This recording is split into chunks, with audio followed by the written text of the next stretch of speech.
इतिहास रचा नरेंद्र मोदी ने लगातार 25 वर्षों तक दो महत्वपूर्ण पदों पर, मतलब स्टेट के हेड रहे और अब देश के हेड हैं।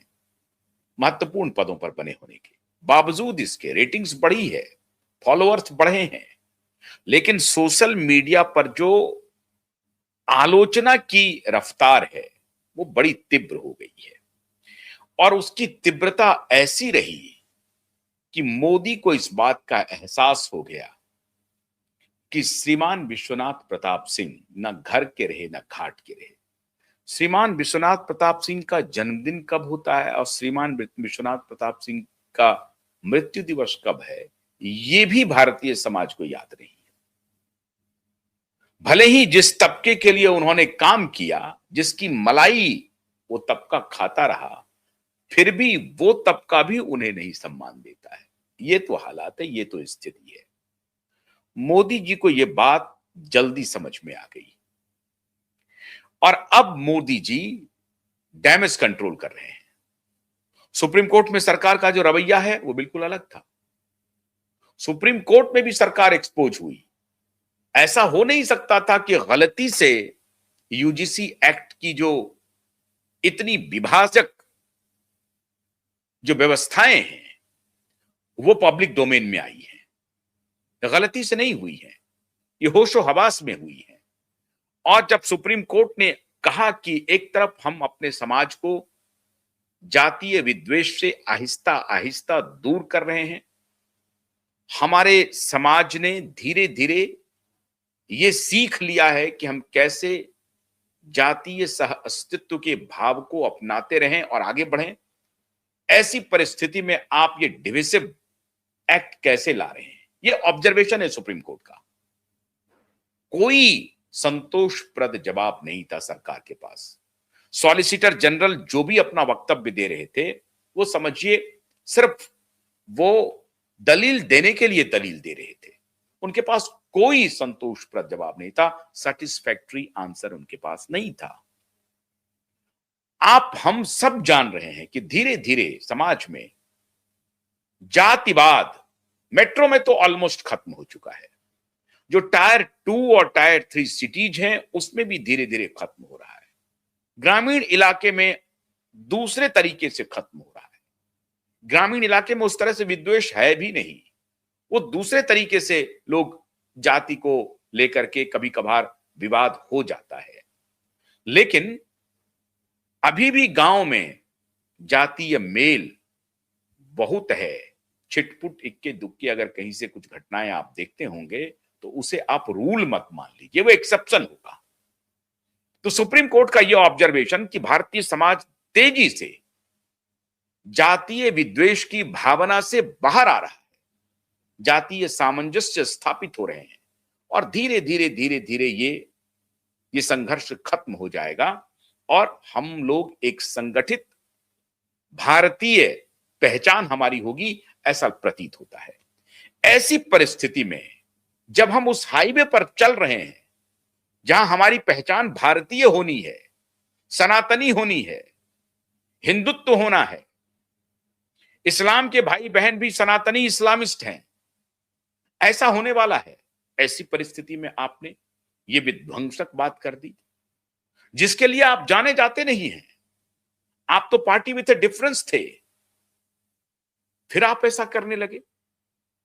चलिए इलेक्शन में टिकट बंटवारे में आप थोड़ा बहुत सोशल इंजीनियरिंग का परम्यूटेशन कॉम्बिनेशन का ख्याल रखें, लेकिन उसे आप प्रोपेगेंडा करें, उसको फैलाएं, उसे प्रचारित करें, वो भी लोग चुपके से कर देते हैं। मान लीजिए कि कहीं पर यादव की संख्या अधिक है तो यादव को टिकट चुपके से दे दिए, लेकिन इसका मतलब ये नहीं है कि सारे कॉन्स्टिट्यूएंसी में आप जाकर के बोलते रहें कि देखिए हमने यादव को इसलिए दिया है क्योंकि यादव हैं बहुत संख्या में और आपका संख्या कम है इसलिए आपको नहीं मिला। अगर ऐसा आप बोल देंगे तो जिनकी संख्या कम है वो आपको वोट नहीं देंगे। तो इसका मतलब है कि वो वहां भी आप इस तरह का भी जो सोशल इंजीनियरिंग करते हैं तो चुपके से करते हैं। करते कुछ हैं, कहते कुछ हैं। आपको कहना कुछ और मजबूरी होती है, करना कुछ और मजबूरी होती है, भी मानता हूं, लेकिन कहना बिल्कुल मजबूरी होती है। आपको कुछ और ही कहना है, वो नहीं कहना है जो आपने किया है। अगर आपने किया है वही बात प्रचारित करेंगे तो आपको नुकसान हो जाएगा। ऐसी परिस्थिति में जब सोशल इंजीनियरिंग करने के वक्त भी आप इस बात का ख्याल रखते हैं, तब आप इतना नंगई करेंगे, आप इतना विभाजनकारी स्पष्ट तरीके से समाज में जातीय विद्वेष को फैलाने वाला एक्ट लेकर के आएंगे। कोई आपके पास जवाब नहीं है, और कम से कम भारतीय जनता पार्टी के पास इस बात का जवाब नहीं है। क्यों करना चाह रही है? मतलब जो है उसे भी आप खो रहे हैं, और जो आएगा उसका पूर्वानुमान अभी लगा रहे हैं, वो आया नहीं है। मतलब आप वोट बैंक की राजनीति में जो वोट आपके साथ खड़ा है उसे आप धक्का मार के निकाल रहे हैं, और जो अभी आएगा कि नहीं आएगा उस पर आप दांव लगा रहे हैं। सटोरिया हैं आप क्या? आप बाजी खेल रहे हैं क्या? या आप ये चाहते हैं कि ये एक पोजीशन है जहां हम 3 बार सत्ता में रह चुके हैं, आगे पता नहीं होगा कि नहीं होगा, ये एक दांव है, इसको चल लेते हैं, एक टैक्टिकल शिफ्ट कर लेते हैं।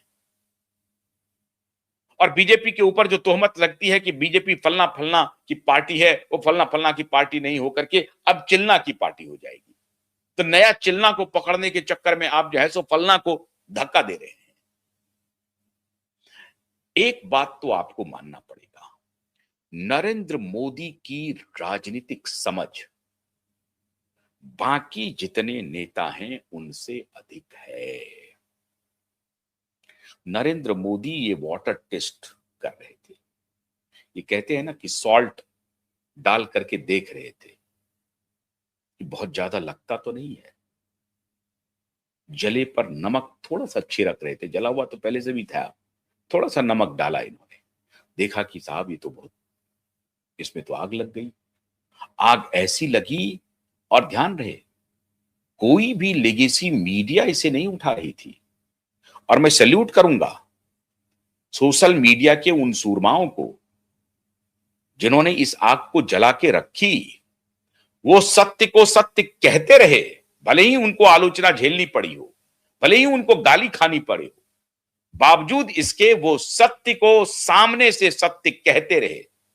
वो कहते रहे कि अगर आप इसे जातिवाद समझते हैं तो मैं भी जातिवादी हूं, लेकिन आप जो जातिवाद का नंगा नाच कर रहे हैं उसे जातिवाद ना कहें, ऐसा नहीं हो सकता है।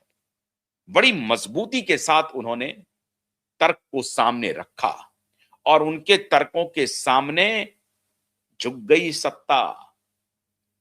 मैं उन्हें साधुवाद देना चाहता हूं, सोशल मीडिया के वॉरियर को, जिन्होंने मोर्चा खोल करके रखा, लगातार खोले रखे। वो बधाई के पात्र हैं। मैं खुद नहीं कह रहा हूं कि मैंने मोर्चा खोल दिया, बिल्कुल नहीं। मैंने 1 2 3 प्रोग्राम जरूर किए होंगे, लेकिन जिन्होंने मोर्चा खोल करके रखा वो बधाई के पात्र हैं, क्योंकि आज उन्होंने सत्ता को झुका दिया है। मोदी गुस्से में लाल हो गए हैं।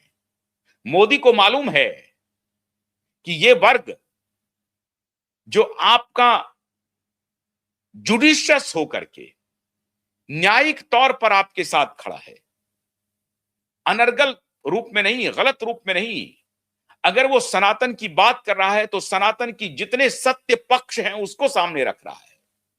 अगर वो राष्ट्रवाद की बात कर रहा है तो राष्ट्रवाद के जितने सत्य पक्ष हैं उसको सामने रख रहा है। अगर वो जातीय विद्वेष को तोड़ करके सनातनी और राष्ट्रवाद को सामने रख रहा है तो इसके पीछे सत्य ही एक आधार है। अगर वो लेफ्ट इकोसिस्टम से टकरा रहा है तो आपके लिए टकरा रहा है, क्योंकि लेफ्ट इकोसिस्टम के साथ तो आप कभी गलबहियां भी कर लेते हैं, हाथ में मिला लेते हैं। वो नहीं मिला रहे हैं, वो लड़ाई लड़ रहे हैं लेफ्ट इकोसिस्टम के खिलाफ। वो जातिवादी सांप्रदायिक लेफ्ट इकोसिस्टम के खिलाफ वो खड़े हैं और वो लड़ रहे हैं।